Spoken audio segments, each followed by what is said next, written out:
Would your friends do this to you? If I was your friend, would I do this to you? No. So I'll be your what then? Enemy. That's who your enemies are. The same people that did this to you, that's your enemy.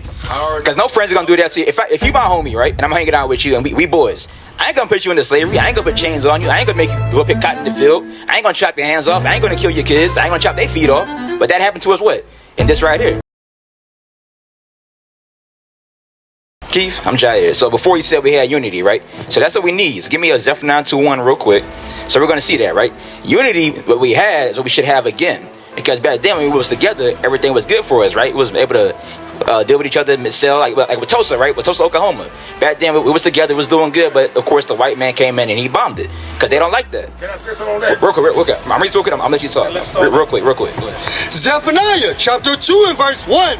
Gather yourselves together, yea, gather together, O nation not desired. Because who's a nation right now if you was to say that's not desired on the earth? Yeah, we the nation, right? Are we desired though? Very desired. All right, so let me ask you this. This is why we been desired. All right, so let me ask you this. So-called white people, right? If they have a neighborhood to themselves, right? It's like gated community, and we move in. What do they usually say when we, as a people, move in? So-called blacks. Say that again. When we, as black people, move into a white people's neighborhood, what do they usually say? Like, oh, there goes the. See what I'm saying? There goes the niggas, or there goes the neighborhood. Let you know that one thing that what they don't desire us to be around them. Because if it was, he'd be like, "Hey, how you doing, neighbor?" We desire by women wise. Say that again. When I was speaking on women wise, right? Okay, talking about women. We black men is more desired. That's true. Statistics show that. Read that again. Zephaniah chapter 2 and verse 1. Gather yourselves together, yea, gather together. So it's telling us the nation of Israel to gather together. So-called blacks, Hispanics, Native Americans, we're to gather together. Go ahead. Or nation not desired. Right there it says that we are a nation not desired. Now give me Acts 5 and 29. So I'm gonna back this up real quick, right? So right there it says that we're a nation not desired, but you said that we are desired. We are desired. So I'm gonna read this for you right here. Let's see what this says. Go ahead. Acts chapter 5 verse 29. Then Peter and the other apostles answered and said, we ought to obey God rather than men. You got to obey God rather than men. So here in the Bible, right? Zephaniah 2:1 said that we're not desired. So if that's what it says, that's what it is. Me and you, we're both men. We may think a different way, but the Bible says what it is already. I would say it from a different aspect, but okay, I got you, Keith. But the thing is that we as a nation of people, right? Like what the officer was showing you. This slavery that happened to us, like you said earlier, all nations did go into slavery. They did. But this slavery in particular said this happened to no other nation on the earth. Right. This particular one. This one particularly happened to the so-called blacks, Hispanics, Native Americans. Because what happened in this slavery? We lost what? Both our heritage. We lost our morals. We lost...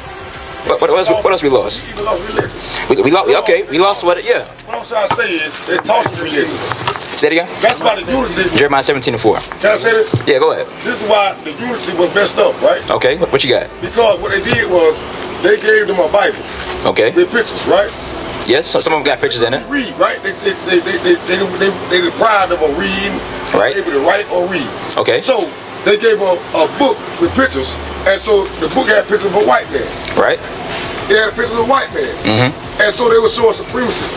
And so this is why, as days went on, generations went on. Right. Even through slavery, right? Okay. This is why they started going against each other. And then I'm gonna show you what else made them go against each other. They made a what? Excuse my French, a house nigga and a what?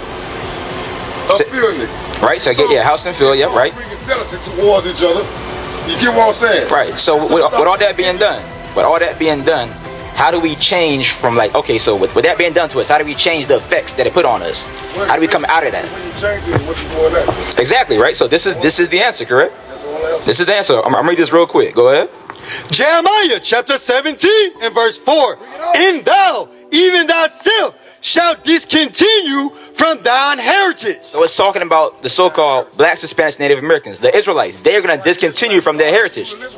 Right. We are the Israelites. So the thing is, we discontinue from our heritage by how? These curses right here. Us going into slavery, on slave ships, us being working in them fields, being house niggas, field niggas. That was all they cursed from what? For us breaking God's commandments. So that's why we're saying that when you say that all nations went into slavery, they did. But this particular one right here, no other nation suffered this. Because when they went into slavery, they didn't forget their heritage. They didn't forget who they are. They didn't forget their laws. They didn't forget all their morals. They still had all those things. But when it happened to us, we started calling ourselves what? Niggas, African Americans, everything that you see on this side right here, right? The right hand side. African Americans, Haitians, Puerto Ricans, Cubans. We started going by that. But the other nations, when they went into slavery, none of that happened to them. They still knew that they were either Irish, Greek, Roman, Romanian. They still knew that. They were persuaded to think otherwise. Talking about us? Yes. Right, because that happened wild. That the white was superior. They were persuaded by that, right? Because it is. And that's what they push when they try to push that doctrine of white being superior. That's how we get this image right here. It's not true. It's not true. It's not true. Because the real image of Christ looks like that over there, right? So that's what it is. That's why we're showing you that. Read it again. Go ahead. Jeremiah chapter 17 and verse 4. And thou, even thyself, shalt discontinue from thine heritage that I gave thee, and I will cause thee to serve thine enemies. To do what? To serve thine enemies in the land which thou knowest not. Say who the enemies are? Yes. Would your friends do? Would your friends do this to you? If I was your friend, would I do this to you? No. So I'll be your what then? Enemy. That's who your enemies are. The same people that did this to you, that's your enemy. Because no friends are gonna do that to you. If you my homie, right, and I'm hanging out with you and we boys, I ain't gonna put you into slavery. I ain't gonna put chains on you. I ain't gonna make you go pick cotton in the field. I ain't gonna chop your hands off. I ain't gonna kill your kids. I ain't gonna chop their feet off. But that happened to us what? In this right here. Would your friend do that to you? Would your friend do all that to you? No. So they biblically are your enemies. We're gonna show you that right here. Read what you got. Deuteronomy chapter 28 verse 48. Therefore shalt thou serve thine enemy. You gonna do what? Serve thine enemy. Alright, go ahead. Which the Lord shall send against thee. So the Lord is going to send your enemies against you. We're going to see what your enemies did to you, right? It's going to show you what they did. What you got, Keith? Alright, read again from the top. Take it slow. Deuteronomy chapter 28 verse 48. Therefore shalt thou serve thine enemies. I'm saying you're going to serve your enemies. So shall is like a future tense word. Thou shalt serve thy enemies. It's going to happen. Go ahead. Right. Which the Lord shall sin against thee. So the Lord is the one that's going to make this happen in the future. So back then, during time of Moses, he was reading this saying, hey, listen, sometime in the future, this is going to happen to us. We're going to be serving our enemies. Go ahead. In hunger. So in hunger, right? So if you're hungry, right? So we stay in these neighborhoods, right? So whenever we want food, water, where we got to go to get that? The stores, right? What store you what you like Piggly Wiggly, Walmart, stuff like that, right? Who owns those establishments? Is it us? Do we own those places? Who owns it? Well, the white folks. The white folks own it, right? All right. What did the first part of this verse say again? You going to serve who? And hunger. And you said that who owns that? Who owns that store? White folks. The white folks, right? White folks, the Arabs, they own the 7-Elevens, the Walmarts, all of them. They own those places where we go to get food when we're hungry. Go ahead. So we're going to see what else they say about it. And in thirst. So again, if you want something to drink, right? You got water here, right? So for you to have water utilities here, who you got to pay for that? White folks. You got to pay white folks for it, right? All right, go ahead. And in nakedness. Same clothes that me and you wearing. The hat, the shirt, the shorts, the shoes. All that we want. Where we got to go get it from?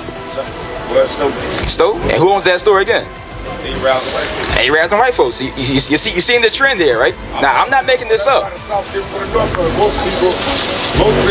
a lot of them is black owned. Okay, so let's say that they are black owned, right? Let's say that they are black owned. Now, where do they get the textiles and the cotton? Like, do they own those farms to create those shirts and stuff? No, sir. So who owns that? White folks. See, at the end of the day, you gotta go right back to them. They own the cotton and slavery. Exactly. So that's the reason why. Exactly. And what did they call them? And what did they call it? What did the Bible call it at the beginning of the verse again? He said, serve thy enemy. See, that's what it is. So you asked me who your enemies were, and right here the Bible is showing you who your enemies are. Right. You see that? Right. So why? All right. So that's good to know, right? But the question you gotta ask is, why did we happen to get into that predicament? What did we do to be suffering these curses? How do we go off? What do we do? All right, we disconnected the unity. What's another way to say that? That's the main thing. So the unity to what? Let me ask you that. We disconnected the unity to what? What did we unattach from? We disrespect each other. We envy each other. Okay. If one got $1 more than you got, they envy each other. So they taught that. They taught hatred. Right. Okay. So they taught hatred. Go ahead. And yes, they taught hatred, and that's why they showed them all these things and told them all things so the white man could be superior. And so as the generation goes on, they know they're going to carry on.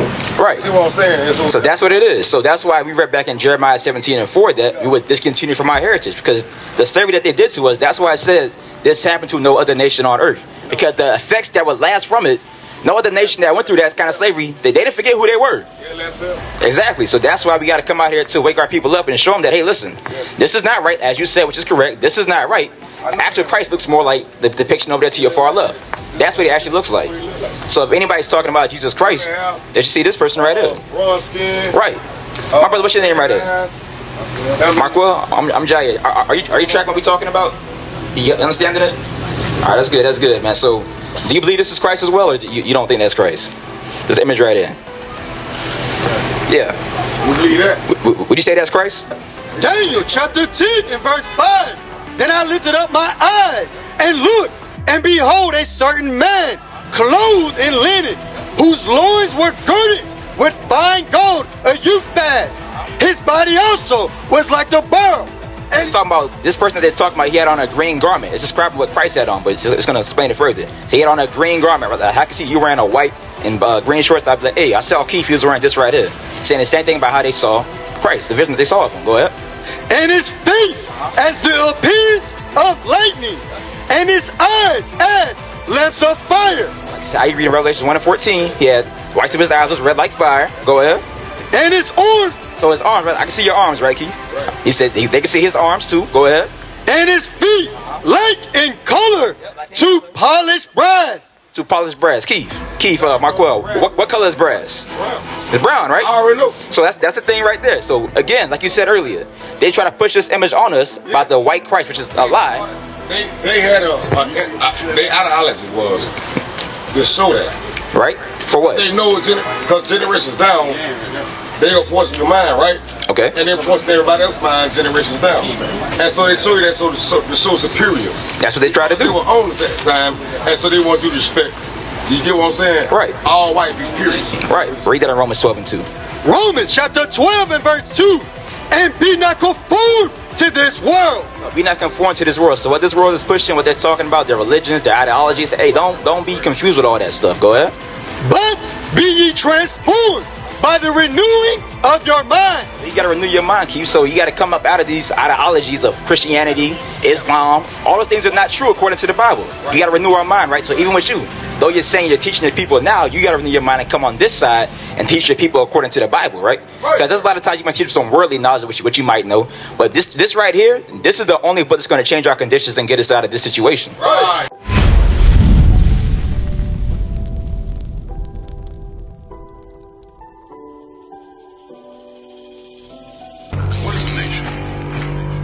Nation is family. Nation is community. Nation is men leading by example.